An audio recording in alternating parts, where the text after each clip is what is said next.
Hello guys, welcome back to Medicos Lover YouTube channel. In this video we will be discuss about the admission of client to hospital. ये nursing foundation की video number 1 है. Let's move forward.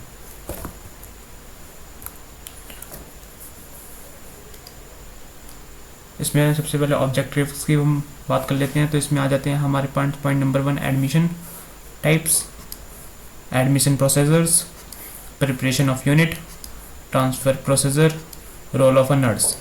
ये इसमें सिर्फ इस वाली video में हम सिर्फ एडमिशन्स की बात करेंगे, बाकी डिस्चार्ज की बात हम नेक्स्ट वीडियो में करेंगे.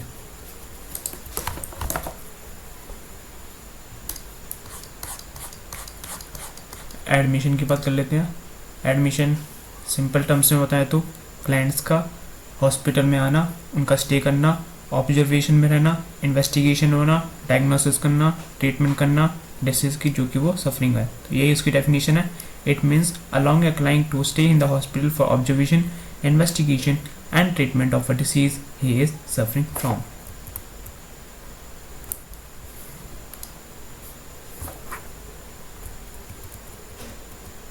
टाइप ऑफ एडमिशन की बात कर लेते हैं. टाइप ऑफ एडमिशन में देख लेते हैं. Emergency admission. इमरजेंसी एडमिशन जैसे कि होगा किसी को कार्डियक अरेस्ट हो गया, myocardial infarction, clients are admitted in acute conditions requiring immediate treatment, जिनको इमीडिएट ट्रीटमेंट होगा. जैसे कि कोई भी एक्सीडेंट हो जाता है, client with heart attack etcetera. बाकी आप इन एविड्स में भी शो कर सकते हैं.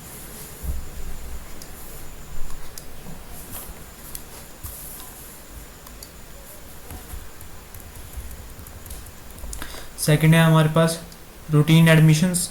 Clients are admitted for investigations and plan treatment and surgeries, जिसमें क्या होता है कि एक प्री प्लानिंग की जाती है.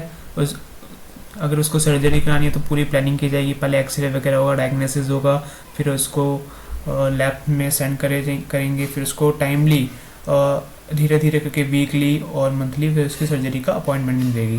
Clients with hypertension, diabetes and bronchitis are the examples. Okay, example में ये वाले एविड्स यूज़ कर सकते हैं.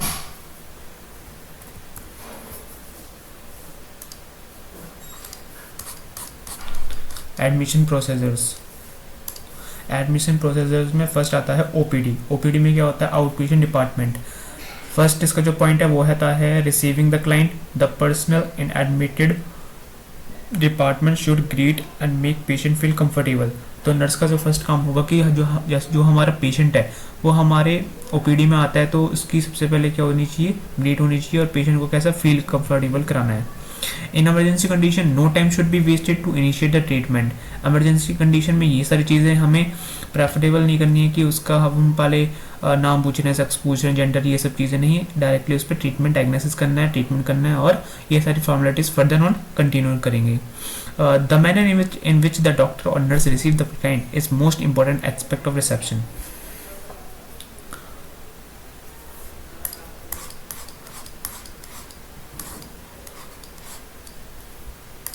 Recording of social and medical data. Clerk in record sections record data essential for identification of client.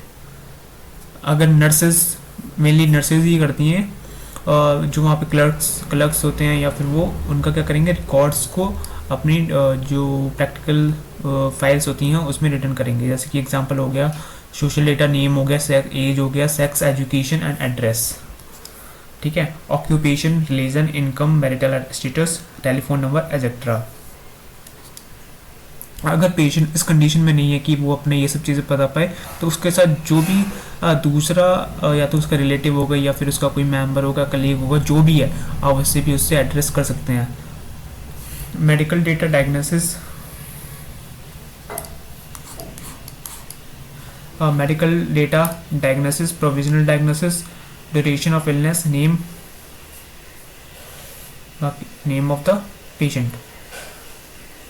Medical examination की बात कर लेते हैं. मेडिकल एग्जामिनेशन क्या चीज़ है? A detailed social and medical history of the client is taken by physician and recorded. Patient temperature, BP, pulse, respiration, etc. are recorded. Medical examination में क्या करेगा? जो फिजिशियन है हमारा, एक तो वो हमारा जो हिस्ट्री का रिकॉर्ड है, यानी पहले जो क्लाइंट ने जहाँ पे भी अपना ट्रीटमेंट वगैरह करा रखा है वहाँ की वो फाइल को देखेगा, और बाकी वो वाइटल्स रिकॉर्ड दोबारा से चेक करेगा, जैसे कि हो गया हमारे पेशेंट का टेम्परेचर, बीपी हो गया, पल्स हो गया, respiration etcetera. The necessary investigation such as x-ray, जो दोबारा से हमारी नेसेसरी जो इन्वेस्टिगेशन स्टार्ट होगी वो होगी x-ray. Lab test are done to diagnose the disease and the prescribe treatment, तो ये सारी चीज़ डायग्नोस की जाएंगी ताकि वो क्या करें आगे जाकर के प्रिस्क्राइब कर सकें किस चीज़ की, किसके ट्रीटमेंट के लिए।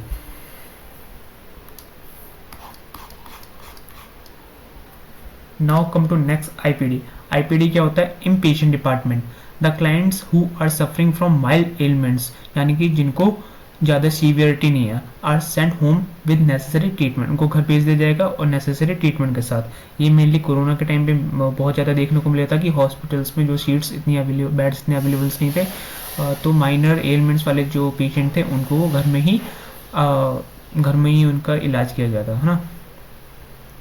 Others are admitted to hospital for further investigation and treatment. Transporting the client from OPD to IPD.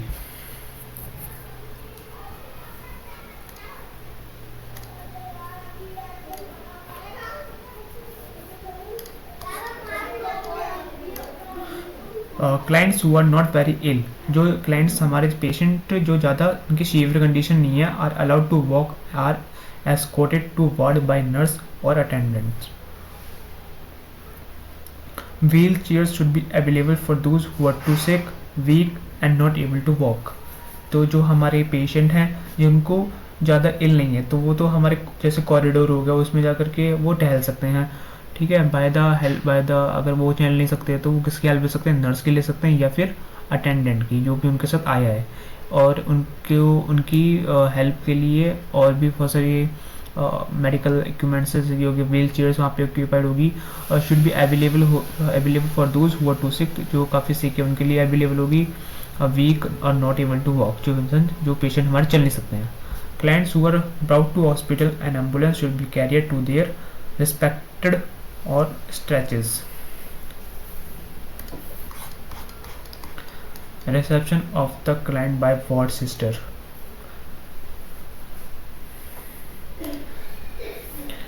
Receptions of the client by ward sister. The ward sister or the nurse admitting the client should introduce herself and greet the client and his relative with friendliness. Her behavior should be such that she gains the confidence and cooperation of the client. तो जो हमारी जो nurse available है और जो nurse उस client को appoint की गई है उसका जो बिहेवियर है वो एक तो कॉन्फिडेंट होना चाहिए, फ्रेंडलीनेस होना चाहिए और वो एक कोऑपरेटिव हो। तो उससे क्या होगा कि जो पेशेंट है वो इजीली इंटरेक्ट कर पाएगा और जो इंटरपर्सनल कम्युनिकेशन है वो अच्छी हो पाएगी। If the client is very sick she should put him on bed immediately. अगर क्लाइंट हमारा काफ़ी ज़्यादा सिक है तो उसको बेड पे इमीडिएटली बेड पे क्या होगा, उसको हेल्प से सुला दिया जाएगा। हाँ, द client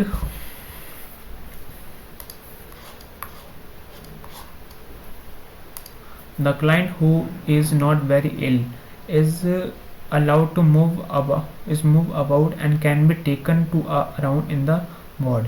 जो पेशेंट से ज़्यादा वेरी इल नहीं है उसको वार्ड में राउंड भी अलाउड है। Introduce the other clients to him and vice versa and also with nursing personnel in the ward. Orient the client to whole ward, duty room, toilets room and unit prepare for the client. उसको इन सब चीज़ से बताया जाएगा कि ये हमारा ward है, ये हमारा ड्यूटी रूम है, टॉयलेट रूम है, यूनिट वार्ड है, ताकि उस पेशेंट को कोई भी वहाँ पे प्रॉब्लम फेस ना करनी पड़े। जो भी वहाँ की फैसिलिटीज़ है उसको यूज़ कर सके, साथ ही साथ उसके साथ एक अच्छा बिहेवियर बना सके, किसके साथ? अदर क्लाइंट के साथ जो भी वहाँ पे होंगे। और क्या होगा कि उसकी हेल्प ज़्यादा से ज़्यादा हो पाएगी और उसका ट्रीटमेंट भी काफ़ी अच्छा हो पाएगा। और इसी के साथ एक डोर बेल भी रखते हैं ताकि जब भी हमारे पेशेंट को ज़रूरत होगी तो वो इस बेल को बजा देगा, ताकि नर्स या फिर कोई और मेंबर्स जो यहाँ पे अवेलेबल होगा वो हमारे पेशेंट के पास ऑन द स्पॉट पहुँच जाएगा उसकी हेल्प के लिए।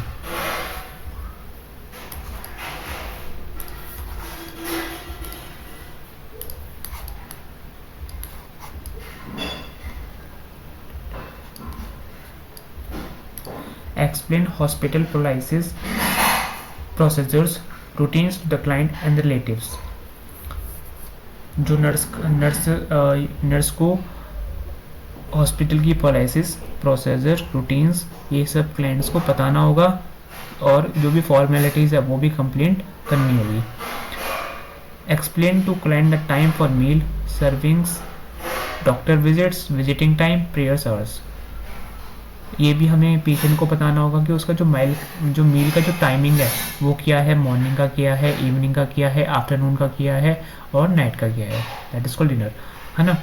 साथ ही साथ ये बताना होगा कि डॉक्टर्स कब यहाँ पे विजिट करने आएंगे, ठीक है, कौन से डॉक्टर आएंगे और डॉक्टर का नाम भी आप बता सकते हो, और उनकी जो कस्टम ड्यूटीज़ हैं उनकी प्रेयर, ऐसे प्रेयर होगी, उनका टाइमिंग भी आप बताना होगा उनको। Make arrangement for paying hospital bills, इसका बहुत ही इंपॉर्टेंट है कि हॉस्पिटल के बिल्स के बारे में आपको पेशेंट को रिमेंबर कराना होगा और उसकी जो भी फुलफिलिंग है वो भी कंप्लीट होनी चाहिए।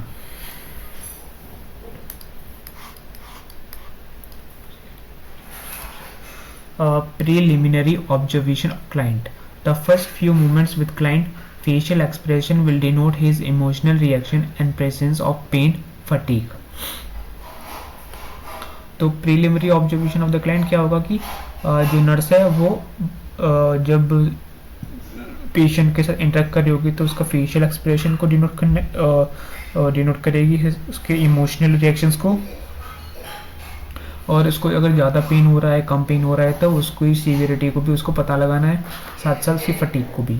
And it is location of skin such as jaundice, cyanosis, facial paralysis should be noted. Further observation can be made while giving care to the client.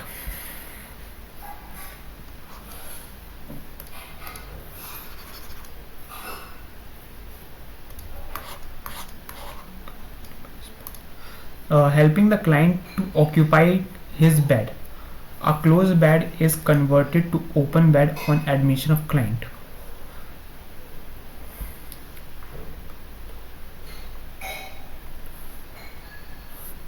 तो जो बेड है, कभी कभार ऐसा होता है कि जो पेशेंट है वो उसका एक्सीडेंट हो गया है तो ब्रेन अनकॉन्शियसनेस में चले जाएगा, तो चले जाते हैं, कभी कभार ऐसी कंडीशंस भी आती है। तो क्या करना होता है कि first aid as a first aid जो हम यूज़ करते हैं, अगर उसकी जो ब्लड का सर्कुलेशन है बॉडी में सही हो रहा है लेकिन क्या पता उसका जो ब्लड सर्कुलेशन है वो ब्रेन तक नहीं पहुंच रहा हो, तो जो बैड होता है वो उसको हम ऊपर नीचे करके या फिर उसके लेग्स को ऊपर करके, ताकि उसका जो ब्लड का सर्कुलेशन है वो मेंटेन हो सके और कॉन्शियस हो सके। ये सारे जो फर्स्ट एड है वो हमें करने आनी चाहिए as a nurse.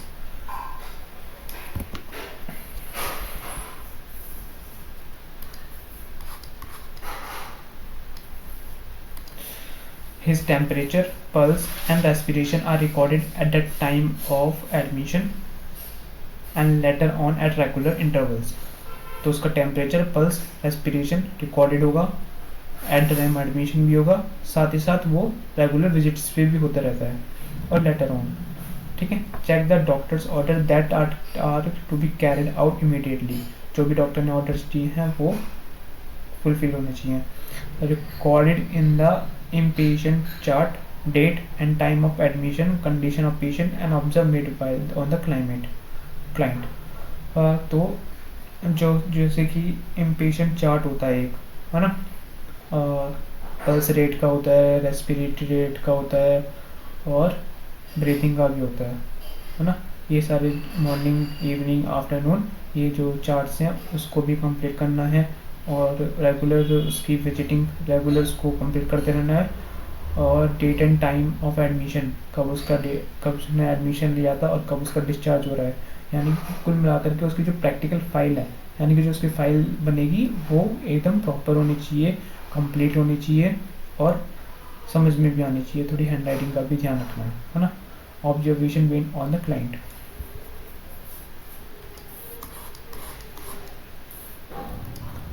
Give time to patient to change his dress with hospital dress. Give assistance if client is not there.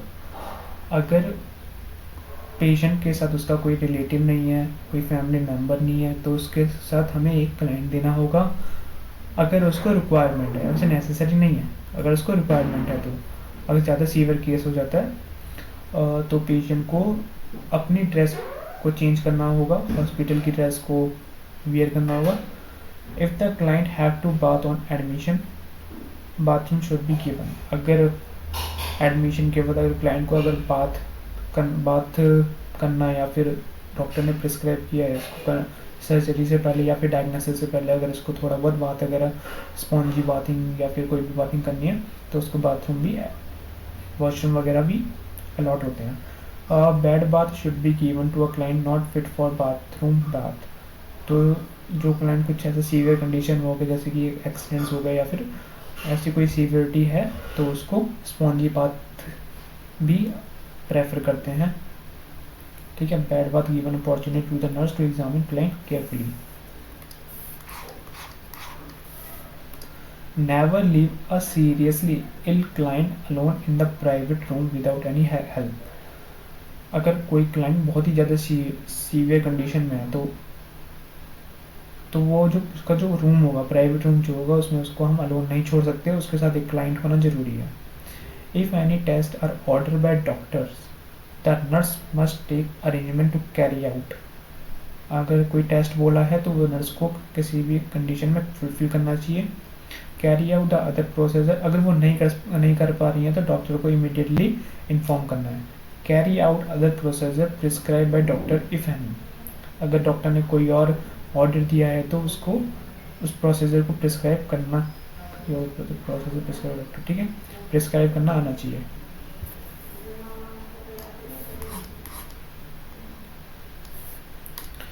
Care of valuables and clothing. If patient is wearing hospital dress, patient's clothing should be handed over to relatives. ठीक है, जैसे कि किसी patient ने hospital की dress wear कर ली और बाकी उसके जो कपड़े हैं वो किसको हैंड ओवर कर देंगे, या तो इसके रिलेटिव्स को या फिर जो भी वहाँ पे उसका क्लाइंट होगा। In case of absence of relatives, clothing is numbered and labeled and kept in store until such time it is handed over to the relatives. Encourage the client to send jewelry, money and other valuables such as watch to home with relatives. Make him understand if he keeps something with himself, it is on his own risk. अगर उसने अपने जो भी valuable things अपने साथ रखी है तो वो उसकी ही रिस्पॉन्सिबिलिटी है, हॉस्पिटल में किसी और मेंबर्स की रिस्पॉन्सिबिलिटी नहीं है।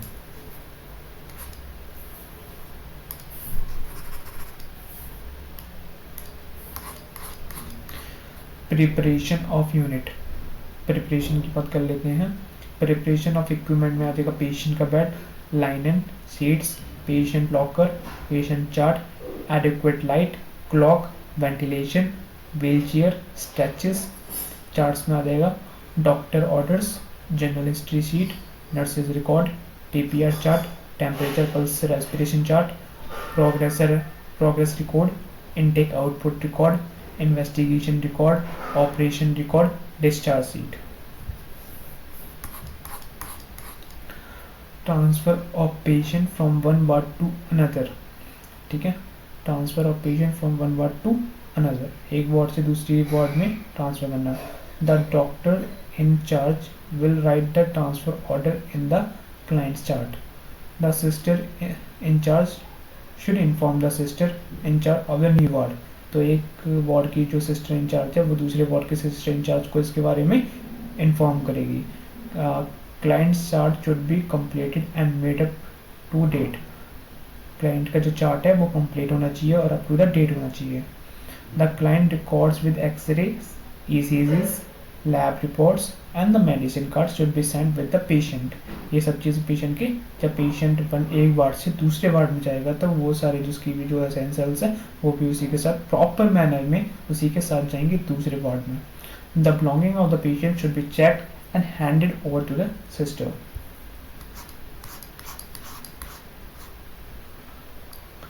Transfer of patient from one ward to another में ही आगे पॉइंट्स हैं। The client and his relative should be told about the purpose of the transfer to prevent anxiety. जब कोई पेशेंट एक वार्ड से दूसरे वार्ड में जाता है तो उसके पीछे का रीजन हमें उसके रिलेटिव को बताना होगा कि हम ऐसा क्यों कर रहे हैं। तब क्यों, क्या पता वो ओपीडी से इमरजेंसी वार्ड में जा रहा हो या फिर आईसीयू से जनरल वार्ड में आ रहा हो, ये सब चीज़ें हमें हमारे उसके रिलेटिव्स को बतानी होती हैं। The client should be introduce to the sister in charge of the newborn and vice versa. Arrangement for the diet should be made with the dietitian. Dietitian से उसका एक चार्ट बनेगा जो कि उसके डाइट के लिए बनेगा। The procedure in the new ward will be similar to the admission procedure. जो ये प्रोसीजर है न्यू वार्ड का वो सिमिलर कैसे हो जाएगा उसका एडमिशन प्रोसीजर की तरह। Role of a nurse in admission. Nurse का रोल एडमिशन में। Arrange patient unit, grade the patient and orient to the ward, other patients, patient room and equipments. Tell rules and regulation to the patient. Patient को उसके rules and regulation को बताने होंगी और patient के जो units हैं वो सब उसको अरेंज करवाना होगा। Complete patient admission charts complete होना चाहिए। Take the temperature, blood pressure and respiration pulse of patient, यानी कि वो नए बोर्ड में आने के बाद ये सब चीज़ उसकी दोबारा से एक बार चेक होंगी, है ना। Role of a nurse in admission. Nurse का रोल किस में? एडमिशन में। Carry on required investigation. Follow physician, doctors, administrator, prescribe medicine. Inquire from patient if he is allergic to any medicine, apply allergy band and inform to physician. अगर कोई patient है जिसको कोई भी मेडिसिन से एलर्जी है तो फिर उसको क्या एलर्जी बैंड मिलेगा और फिजिशियन को ये चीज़ इन्फॉर्म पहले ही कर दी जाएगी। Give instruction to the patient to take care of belongings and valuables. Summary, admission time हमने कंप्लीट कर लिया, एडमिशन प्रोसीजर कंप्लीट किया है, preparation of unit, transfer procedure and role of a nurse. Thank you. बाकी discharge की जो video है वो नेक्स्ट वीडियो में आएगी। Thank you.